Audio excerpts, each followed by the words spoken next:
Which brings us now to Alexander Campbell. And so once again, we backtrack a little bit, right? Because he had kind of been left in Ireland and Scotland when Thomas had left for the United States. Alexander was the first child of Thomas and Jane Campbell, born in 1788. Thomas had started an academy, a school, to help supplement the funds he got as a minister. You know, it wasn't enough to completely live on, especially with 7 children. And so he starts a school. Alexander is trained in the school for a time. And his father urged him to also consider studying to be a Presbyterian minister. But Alexander has his own doubts about his personal religious life, whether he's qualified, whether that's something that he wants to do. Eventually, he's accepted as a member of the Presbyterian Church and decides to devote himself to studying for the ministry. Very important in the influences, as Allen and Hughes point out, is the thinking of John Locke and the Scottish philosophical movement known as Scottish common sense. Locke's emphasis on reason in matters religious, the ideas of toleration in certain areas of religion, these are very important for Campbell and his thinking, and so there's a lot of Lockean influence here. And Locke too emphasized the importance of unity, particularly that Christians should be unified on the facts of the gospel and not use speculation or theology to be tests of faith. And so just focus on the facts. Now again, right, realistically, what is one person's fact is somebody else's speculation. And so that's a very simplistic approach in some sense. But it seems like to Campbell and others that this is true. There's a lot of speculation that you see in the creeds and confessions, and so let's just focus on the facts of the gospel. Let's just focus on the thus saith the Lord and the examples of the apostles and of Jesus. On the other hand, Scottish common sense is also important. The Scottish philosophy had developed to respond to the skepticism of David Hume about being able to know if reality exists and what we're able to know about reality, with the Scots saying, well, as human beings, we universally accept the data, the sense data, as evidencing the reality around us. And so we intuitively accept that what we see, taste, touch, hear is real. We don't go through this process of, is this a real chair I am sitting in? Is this a real voice that I'm hearing? We kind of intuitively know something.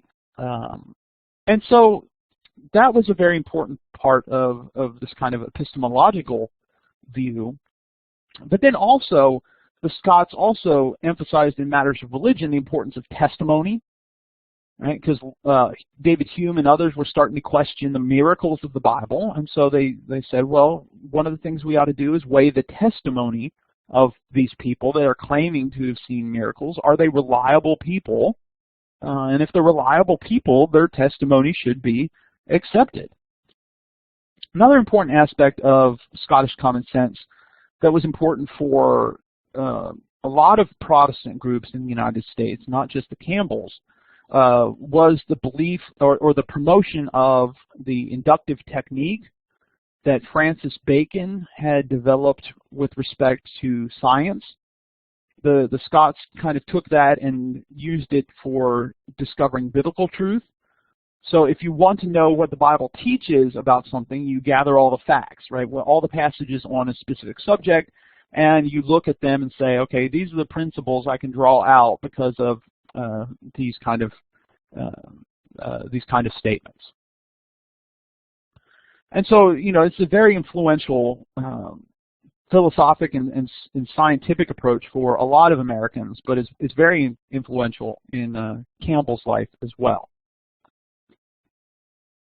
After being in the United States for several months, Thomas Campbell calls for his family to come to America. They start out, but then they encounter a shipwreck. And so they have to actually stay longer in Scotland now before they can travel. And so during this time, they will stay in the city of Glasgow, and Alexander Campbell will study at the university there. He will meet Greville Yoon, who we talked about earlier, who will introduce him to the teachings of the Haldanes. He'll come into contact with the teachings of the Glassites and the Sandemanians, who we also mentioned. Both of those groups, the Haldanes and the Glassite Sandemanian group, were restorationist groups as well, but they didn't emphasize Christian unity. They just emphasized the need for restoring the New Testament church. But both of the Campbells are very concerned about unity and trying to bring unity to Christianity. Although the main founding figures of Scottish common sense philosophy are dead by the time Campbell studies in Glasgow, they had been very influential in the university there, and their influence was still felt, and so it's kind of like imbibed by Campbell as he studies there for that year between the shipwreck and waiting to go to America. In 1809, the family will travel again. They will arrive this time, and will eventually make the trip from New York to Philadelphia out to southwestern Pennsylvania and be reunited. And as I mentioned previously, they'll talk to each other and find out they've both kind of been having some similar experiences, coming to some similar conclusions about unity, about the Bible, about the need for reformation in Christianity. And so Alexander will read Declaration and Address, and is very supportive of that. In fact, he will start preaching as part of the Christian Association. Thomas Campbell, of course, had been kind of ousted from the Presbyterian Church. Alexander kind of makes a conscious decision to leave it. While in Scotland, he had been having more problems with Calvinism and some other aspects because of the influence of the Glassites and the Haldanes. And he goes to a communion service. It goes to a worship service and is given a token so he can take communion, and only people that had a token were allowed to take communion in that church there in Scotland. And he's really kind of plagued by what all this means, and his desire for Christian unity, and his growing concern over Presbyterian teaching. And so he'll kind of go in and out of line a couple times, let people go in front of him, because he's really perplexed about what this means if he takes communion. And ultimately he'll come to the table and he'll set his token down, but then he'll leave before taking communion. And so for Alexander, it appears that it's more of this kind of conscious decision to leave Presbyterianism, where there's kind of this mutual thing for Thomas Campbell as he's kind of coming to some conclusions, and the Presbyterian hierarchy is, we don't like what you're teaching. But Alexander will go around, start preaching these messages of the Christian Association, gets married to a woman from a wealthy family, ultimately will move to Virginia, a part of Virginia that will become West Virginia during the Civil War, because his father-in-law will give him a rather sizable piece of land and a house, and so again this wealth that he comes to. Yeah, it is kind of interesting. I mean, some of the Steve, your comment about the coming to conclusions separate. Some of his desire for unity is coming from his father, who's having those ideas. and he sees the failures that his father has in Scotland, in Ireland, I mean, with trying to unite the Cedar Presbyterians, and so there's that desire for unity.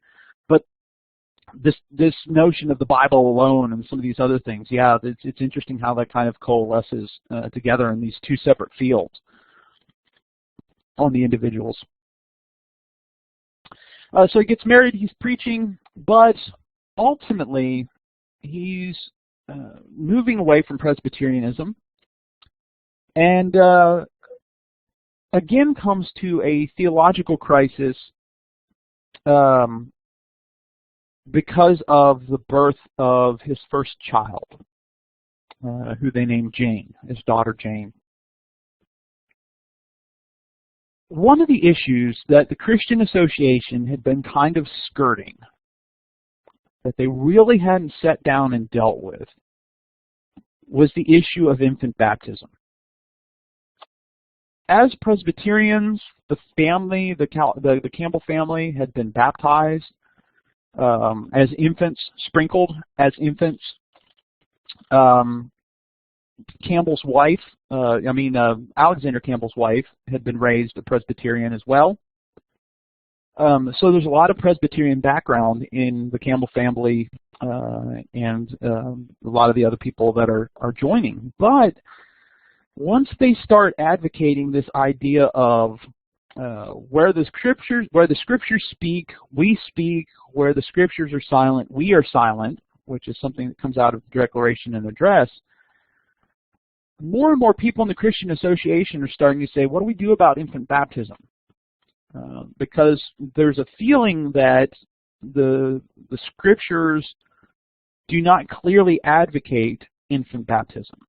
Now that's a separate issue, we can talk about later on, but because there's a lot of people that would argue from other things, would argue from the household baptisms of Acts, would argue from baptism being like circumcision, right? There's a couple different arguments that people supporting infant baptism would use. But for a lot of the people in for a lot of the people in the Christian Association, there isn't a clear "Thus saith the Lord," and so one of their notions is, right, we need a "Thus saith the Lord." So what do we do about infant baptism? It's a deeply held practice, but there's not this scriptural warrant that we claim we want to see. Well, it kind of sits around as an issue until Jane Campbell is born. Now it's no longer speculative.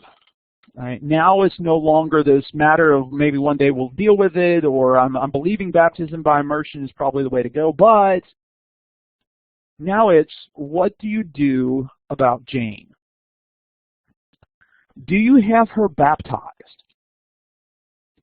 And if you do have her baptized as an infant, what is that saying about baptism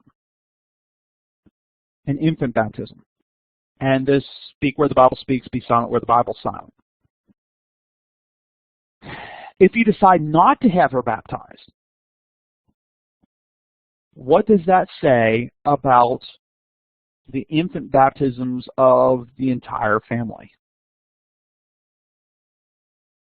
And so, it becomes this issue that is not just speculation. Here it is that, what do we do? Ultimately, Alexander comes to the conclusion that is later agreed upon with his wife, his father, a lot of the rest of his family, that it should be believers' baptism. That the passages in Scripture about baptism require a confession of belief that infants are not able to produce. And so Alexander comes to the conclusion that it should be believers' baptism, which then suggests about his own baptism that perhaps it is no longer valid. Now he's also come to the belief that baptism should be by immersion only. And so he goes to a Baptist minister and says, will you baptize me for the remission of my sins upon a simple statement of faith in Jesus, which is not Baptist practice at the time. It's not Baptist theology at the time, and still not Baptist theology for a lot of people either today. And so the minister at first is kind of hesitant, but eventually he does, and so the family's baptized, and so an important part of the movement becomes baptism, a believer's baptism by immersion for the forgiveness of sins. Which, this insistence on immersion and believer's baptism moves him away from Presbyterianism, of course, but draws him closer to the Baptists. And so that affinity on immersion and the necessity of being a believer draws them closer to the Baptists.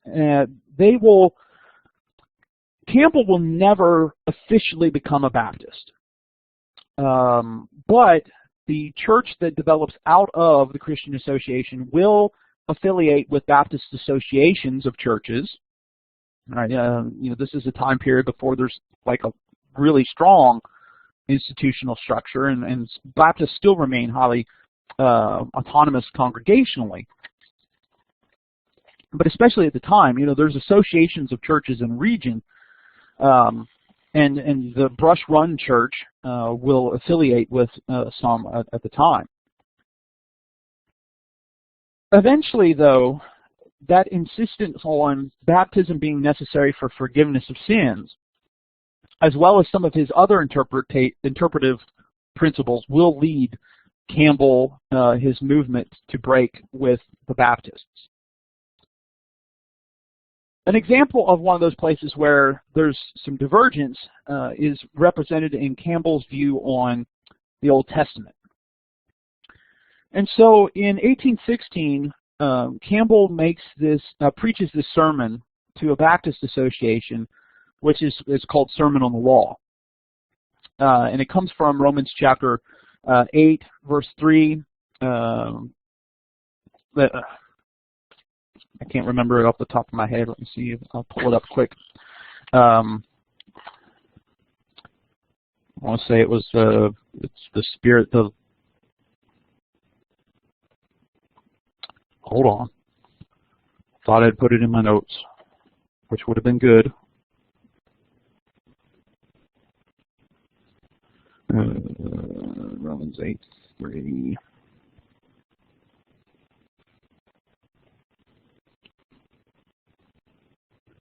So in the English Standard, Romans 8:3, for God has done what the law, weakened by the flesh, could not do. By sending his own Son in the likeness of sinful flesh, and for sin, he condemned sin in the flesh. And into verse 4, in order that the righteous requirement of the law might be fulfilled in us, who walk not according to the flesh, but according to the Spirit. So essentially, what Campbell does is to question the validity of the law of Moses for the Christian. And, a lot of this is an attack on Reformed Protestantism. Right? It's not an attack, for example, on Seventh-day Adventists, because, that's a group that will develop, a couple decades after this. But even though Baptists, Presbyterians, and others weren't Sabbatarians, they did look to the law for support of certain positions. And they made distinctions as to this part of the law is still valid for Christians. This other part of the law, the ceremonial law, right, the sacrifices, aren't valid for Christians, but the Ten Commandments are.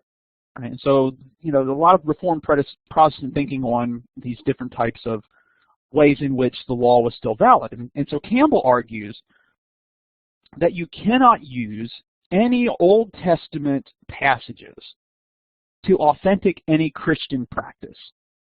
That wholesale the law was done away with, and a practice or a belief could only be held as an authentic Christian belief if it was within the New Testament. So, murder is still condemned in the New Testament. Love your neighbor as yourself is still not condemned. Murder is still condemned. Love your neighbor as yourself is repeated in the New Testament, right? So there's a lot of ethical concepts repeated in the New Testament. But essentially what Campbell is arguing here is that God has interacted with people in different ways in different time periods. And so when you look at the Bible, you have to ask, right, who is this to? Is it meant to be for specific people for a specific time, or is it meant to be for all people at all times? Right? And so it's, he's kind of breaking this up. But what's really important here is that, as Campbell's coming to this conclusion about believers' baptism, a lot of people in Presbyterianism especially use the idea of circumcision to justify infant baptism. Right? That infant baptism came in the place of circumcision. And as a way to get around the issue of there's no clear command in the New Testament to baptize your infants. And so a lot of people argued, well, baptism takes the place of circumcision, and so since infants were circumcised, infants could be baptized. But this is, Baptists still too had some things that they taught that they based on Old Testament things, and so that kind of furthers the split between Baptist and Campbell. But a lot of the focus was on like Presbyterians and some other groups. One aspect of Campbell's, shortly after Sermon on the Law, he begins publicly debating a variety of individuals, especially into the 1820s. And so he kind of goes the route of not just preaching, but holding these public events of debating principles and positions. And most of these early debates are over the issue of baptism against Presbyterians, right? So what's the proper mode of baptism? Who's the proper candidate for baptism? Right? These are the kind of questions that are being debated. He will debate a man named John Walker in 1820. He'll debate another man named W.L. McCullough in 1823. Both of them Presbyterian. Both of them, on baptism. Many Baptists at the time are looking upon Campbell as kind of a Baptist champion because of his support of immersion and for believers. And so they're kind of overlooking some aspects like for the remission of sins and a couple other things. Campbell will publish both debates in written form, and they will sell pretty well for the time. And so he begins to think that preaching is positive, but the written word is another way to get this message out that will be very effective to get to people by publishing debates, by publishing his writing on different aspects of Christianity.